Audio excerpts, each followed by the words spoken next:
Hello and welcome to this video in which I'm going to demonstrate how to use if conditionals, else if conditionals, how to use while loops in a program that's going to add some versatility to it, to add some conditional structures where we're going to have code that may run or may not run. We're going to set up decision structures based on user input that is going to change how the program runs.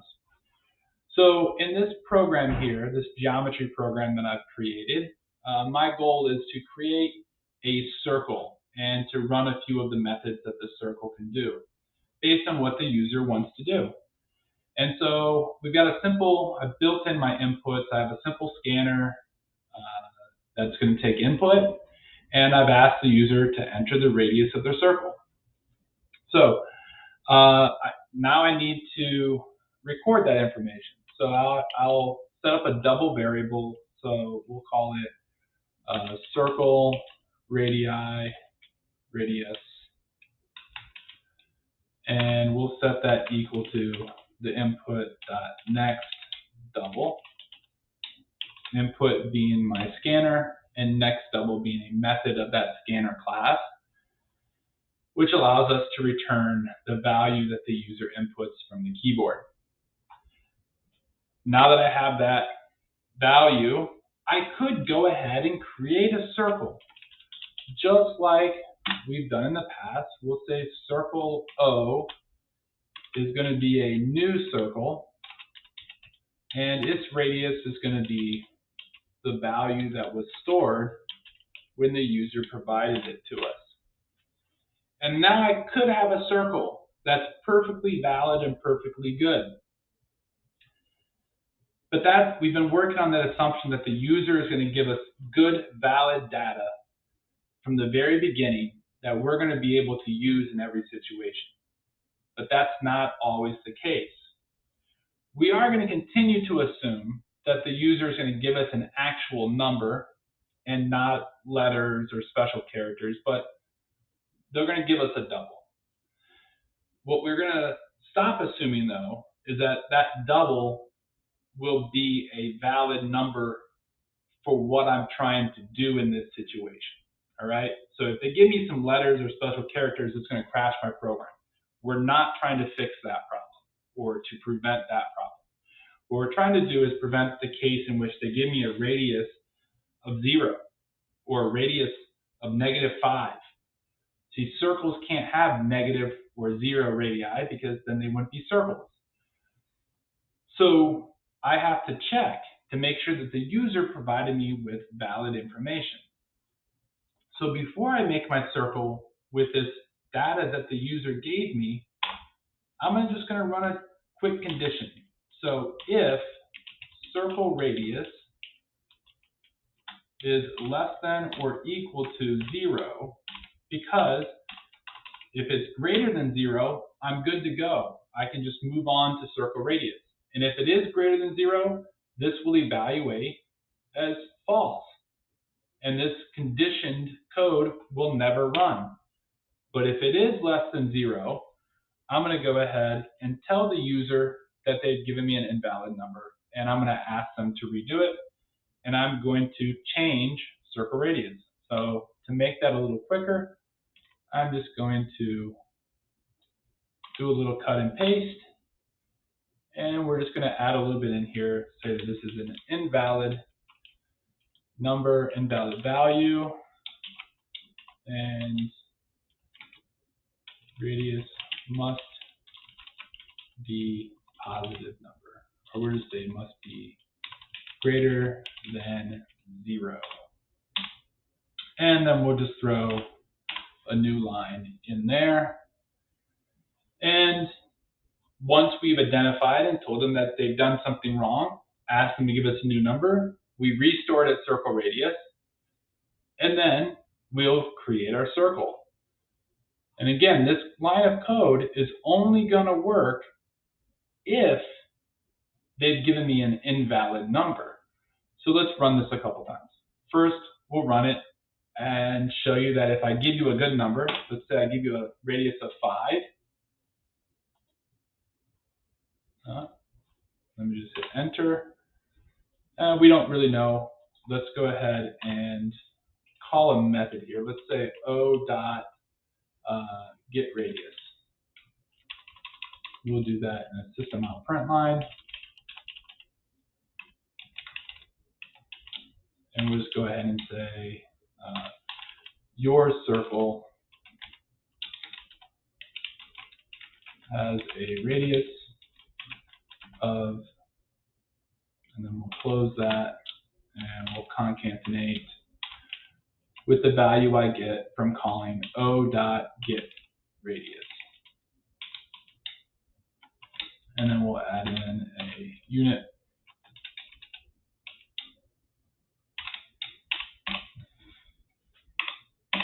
All right, and now let's just rerun this, and we'll see that our circle was created. If I call this method, remember methods must have parentheses at the end, and so that it was giving me, it thought I was looking for a data type, a variable that belonged to O called getRadius, when it should be looking for a method. So by putting the parentheses, it knows that I mean to give it a method. So now we run, it asks me to enter the radius. I say 5, and it tells me my circle has a radius of 5 units. Great.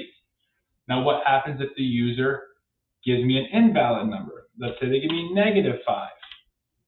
Well, now it's telling me that that's an invalid value. So great, that's what we wanted to happen. We wanted to catch it when it's an invalid value. Tells me radius must be greater than 0. Asks me to do it again. I say, oh yeah, I hit the negative by accident. Let's make it 5. And then it creates a circle with a radius of 5 units. Seems great, right? But what happens if they gave me -5 again? Well, let's see. So I give you a value of -5, tell me it's wrong. So I say, okay, well, how about -3? And it creates the radius of -3. It's not what we want to happen. And here's the difference between an if condition and a while loop. If conditions will only check the condition a single time. A while loop will check as soon as it loops back to the top, it checks it again. So when the code finishes, it goes back up and it checks if that condition is still true or false. If it's still true, it runs the code again. If it's now false, it stops and it skips the code and comes back down. So all you gotta do is switch the if to a while. Now watch what happens when I hit my CSD. You see that this is now looping, and it creates that little loop symbol as opposed to the rhombus. So let's go ahead and run this now, and let's see what happens with my persistently wrong values. So give you a -5, tells me I'm invalid. -3, not good either. How about 0? Let's try a value of 0. Still invalid. How about 3? Now that I've finally given a valid value, that while loop will finally stop and allow me to move forward. So if conditions can check situations, but it only will check it one time, whereas a while loop can loop through and continuously check it until a valid value is given. So let's check out how to do something, perhaps set up a situation where I can now ask them what they want to do with the circle. So let's give them a system out print line. Let's give them some options here. So let's say, which method would you like to run? And let's give them some options. So we'll do some new lines here. Again, we'll say,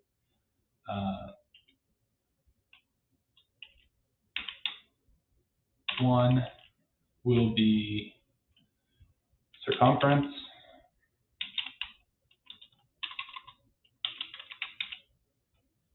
And then we'll throw a new line in here again, and we'll do a 2 for area. And we'll throw in a new line, and we'll do a 3 for find radius.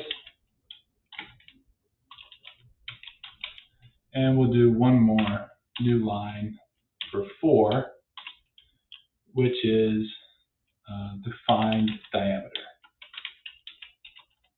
And actually, let's do one more, and we'll say press any other number, quit. Actually, let's come back. We'll do 0 to quit.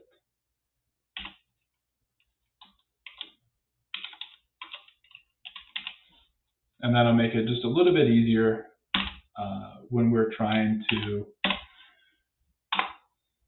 code this to stop when we want it to stop. So now we've prompted them to make a selection. So what are we going to do? Once you prompt them to do something, you have to give them the ability to enter information. And you want to save that information into a variable. So these numbers are all going to be integers. So I'll create an int option. And I'm going to set that equal to input.next int. And now I'm going to set up a while loop to continue running. So while option equals equal, or let's say it's not equal to, because remember, to make it stop, we say 0. So if they hit 1, option will not be equal to 0, so it's going to go inside the loop. If they say 2, option will not be equal to 0, it's going to go into the loop. The only way the loop stops is if they choose 0 to quit.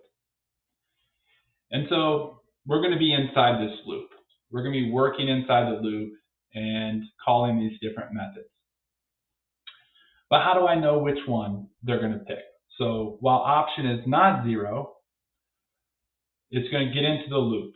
Now let's set up a structure, an if structure. So if option equals 1, what do I want to happen? Well, if option is 1, I want it to find the circumference. So I'm going to give you a system.out.println, and we'll say something like let's make it a string first. Let's see, one more circumference, so the circumference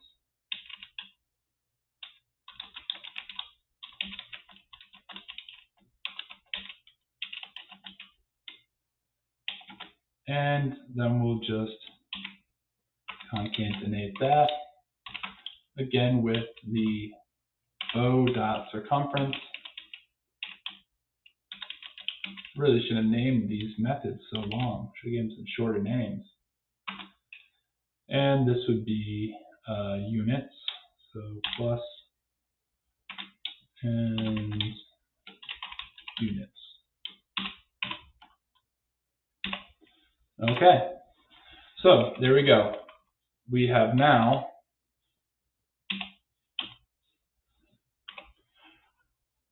set up our first option. So if they press 1, it's going to tell us the circumference because it's going to call the circumference method.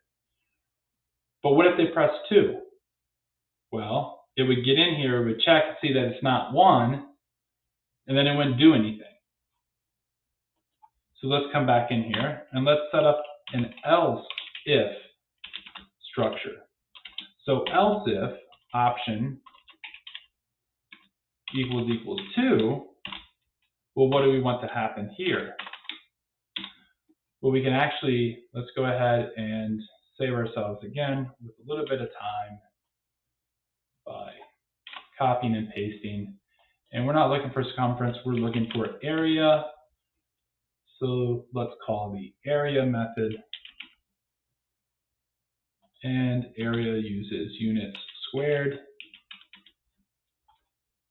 And there we go. We've now built the ability to do 2 different code. If I choose 1, it gives me the circumference. If I choose 2, it gives me the area.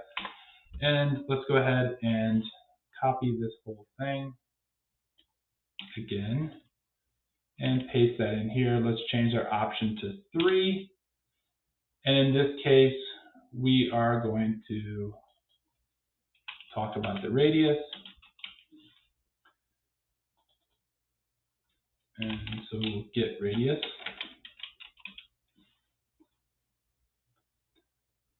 And it's no longer unit squared, so let's take that out. And we'll copy that one more time. And we'll switch it to 4. And now we're talking about diameter.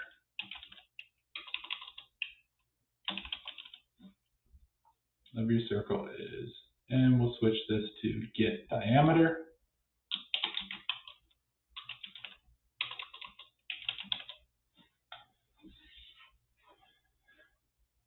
Okay, so there's our code. We now have coded for all 4 situations.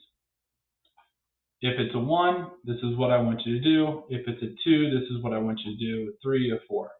Now, we haven't coded for 0 because if it is a 0, it's never going to get in here in the first place.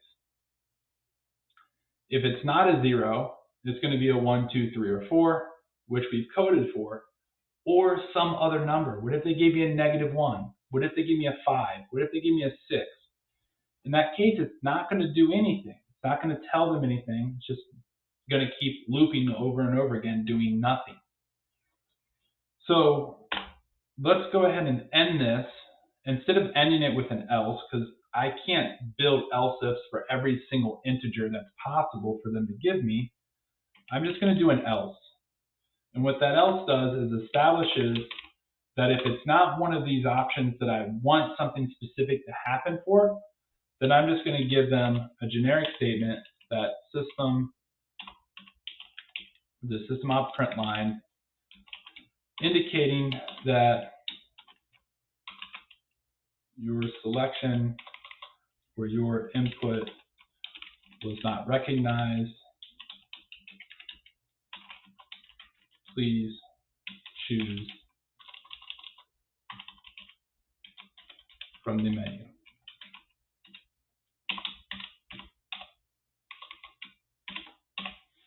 Okay, and now we've taken care of all those other possible situations where they don't give me a 0, they don't give me a 1 or a 2 or a 3 or a 4. In that case, it comes all the way down here to this else, and this only tells them that don't recognize it if it's not one of the choices that are already made. Now the problem is it's just going to keep repeating over and over and over again with the original choice that they made. So for example, let's take a look at this. I run it. It asks me to enter a number. I say 5. It wants me to choose what I want to run. So let's find the area. So we'll say 2. And you see it just keeps telling me over and over again what the area of my circle is. It never stops. And that's because it's looping based on this option. And I never gave it a chance to change the option. So it's very, very important that anytime you do a while loop, you always provide them the ability to change the condition that the while loop is predicated on. So I'm just going to copy these 2 lines of code again, come down here. Now this happens after the if-else structure, but before the loop ends. Again, option has already been declared, no need to redeclare it. So now it goes through, and once it operates, it then provides them with the ability to make a new choice. So once I run this now, please enter the radius of your circle. Let's do 5. It asks what I would like to do. Let's do area again. And it tells me the area of my circle is 78.5 units squared. And then, again, it gives me the ability to choose what I want to do. Okay, well, let's find the circumference. And the circumference of your circle is given again. Which method would you like to run now? So I can keep doing this. Let's say I choose 5. It says my input was not recognized. Choose from the menu. Okay, what if I say 7? Again, not recognized. Choose from the menu. And now I have a 0. Well, now it just ends. That kind of seems a little unsatisfactory. So let's go ahead and come down after the loop and say, let's give them a system out print line, which just give them some indication that we've ended the program and they've finished. So system out print line, let's just give them something like, thank you for using our geometry program. Just something simple at the end so that they know when they quit that the program has ended appropriately. So let's choose 4 and let's just go into 0. And it just lets me know now, thank you for using our geometry program. All right, so here you can see, again, a nice useful way how to set up while loops to check for invalid values, how to use while loops to set up a kind of run again option where you have provided them with a number that makes the menu or this course of action end. You give them a way out with 0. So as long as they haven't chosen 0, it's going to keep looping through. And then all the different options that are available to them are structured with this if, else if structure. And always remember, if you're doing a while loop, whatever the condition is set up for, you have to provide a way for that condition to change, or it's going to get stuck into an infinite loop. And that's the instruction for today. Hope you found it useful. If you have any questions, let me know.